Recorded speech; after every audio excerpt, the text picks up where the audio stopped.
ಹೋಶೆಯ 2ನೇ ಅಧ್ಯಾಯ. ನಿಮ್ಮ ಸಹೋದರರನ್ನು ಅಮ್ಮಿ, ನಿಮ್ಮ ಸಹೋದರಿಯರನ್ನು ರುಹಾಮ ಅನ್ನಿರಿ. ಇಸ್ರಾಯೇಲಿನ ಪತಿದ್ರೋಹ. ನಿಮ್ಮ ತಾಯಿಯ ಸಂಗಡ ವಾದಿಸಿರಿ, ಅವಳು ನನ್ನ ಹೆಂಡತಿಯಲ್ಲ, ನಾನು ಅವಳ ಗಂಡನಲ್ಲ. ಅವಳು ಸುಳ್ಳಿತನವನ್ನು ತನ್ನ ಮುಖದಿಂದ, ವ್ಯಭಿಚಾರದ ಬೆಡಗನ್ನು ತನ್ನ ಸ್ತನ್ಯ ಮಧ್ಯದಿಂದ ತೊಲಗಿಸಲಿ. ಇಲ್ಲವಾದರೆ ನಾನು ಅವಳ ಬಟ್ಟೆಯನ್ನು ಕಿತ್ತು ಅವಳನ್ನು ಹುಟ್ಟಿದಾಗ ಇದ್ದಂತೆ ಬೆತ್ತಲೆಯಾಗಿ ನಿಲ್ಲಿಸಿಬಿಟ್ಟು ಕಾಡನ್ನಾಗಿ ಮಾಡಿ ಮರುಭೂಮಿಯ ಸ್ಥಿತಿಗೆ ತಂದು ನೀರಡಿಕೆಯಿಂದ ಸಾಯಿಸುವೆನು. ಅವಳ ಮಕ್ಕಳನ್ನೂ ಕರುಣಿಸೆನು. ಅವರು ವ್ಯಭಿಚಾರದಿಂದಾದ ಮಕ್ಕಳಷ್ಟೇ.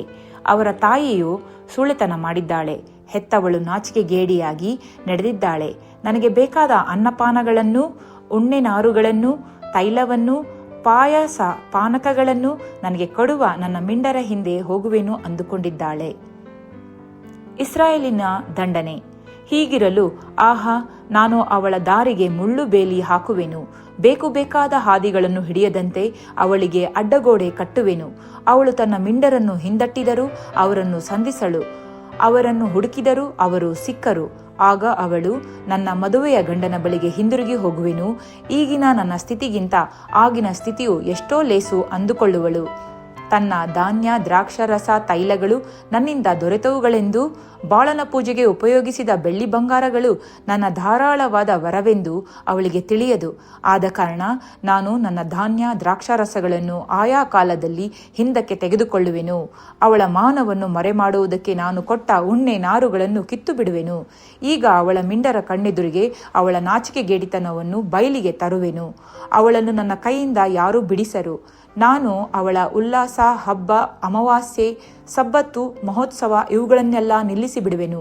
ಅವಳು ಯಾವ ಅಂಜೂರ ದ್ರಾಕ್ಷೆಗಳನ್ನು ಇವು ನನ್ನ ಮಿಂಡರಿಂದಾದ ಪ್ರತಿಫಲ ಅಂದುಕೊಂಡಳೋ ಅವುಗಳನ್ನು ನಾನು ಹಾಳು ಮಾಡಿ ಕಾಡು ಗಿಡಗಳ ಗತಿಗೆ ತರುವೆನು. ಅವು ಭೂಜಂತುಗಳಿಗೆ ಆಹಾರವಾಗುವವು.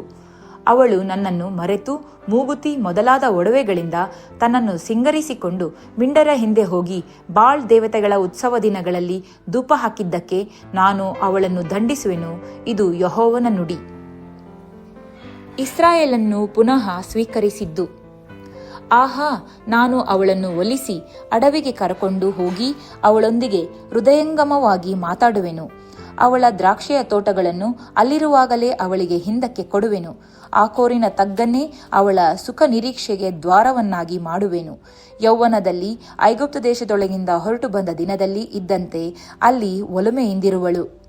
ಯೆಹೋವನು ಇಂತೆನ್ನುತ್ತಾನೆ, ಆ ಕಾಲದಲ್ಲಿ ನೀನು ನನ್ನನ್ನು ಇನ್ನು ಬಾಳಿ ಅನ್ನದೆ ಈಶಿ ಅನ್ನುವಿ.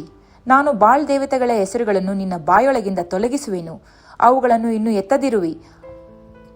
ಆ ಕಾಲದಲ್ಲಿ ನಾನು ನನ್ನ ಜನರಿಗಾಗಿ ಭೂಜಂತುಗಳಿಗೂ ಆಕಾಶ ಪಕ್ಷಿಗಳಿಗೂ ನೆಲದ ಕ್ರಿಮಿಕೀಟಗಳಿಗೂ ನಿಬಂಧನೆ ಮಾಡಿ ವಿಧಿಸಿ, ಬಿಲ್ಲು, ಕತ್ತಿ, ಕಾಳಗಗಳನ್ನು ದೇಶದಲ್ಲಿ ನಿಲ್ಲದಂತೆ ಧ್ವಂಸಪಡಿಸಿ ನನ್ನ ಜನರು ನಿರ್ಭಯವಾಗಿ ವಾಸಿಸುವಂತೆ ಮಾಡುವೆನು.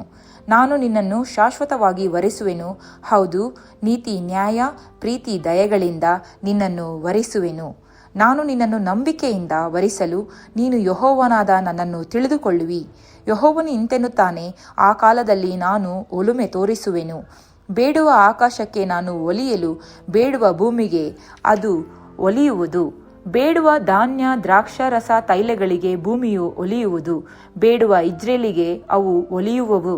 ನಾನು ದೇಶದಲ್ಲಿ ಇಜ್ರೇಲನ್ನು ನನಗಾಗಿ ಬಿತ್ತಿಕೊಳ್ಳುವೆನು. ಲೋರುಹಾಮಳಿಗೆ ವಾತ್ಸಲ್ಯವನ್ನು ತೋರಿಸುವೆನು. ಲೋ ಅಮ್ಮಿಗೆ, ನೀನು ನನ್ನ ಪ್ರಜೆಯೇ ಎಂದು ಹೇಳುವೆನು. ಅವರು ನನ್ನನ್ನು ನನ್ನ ದೇವರೇ ಎಂದು ಭಜಿಸುವರು.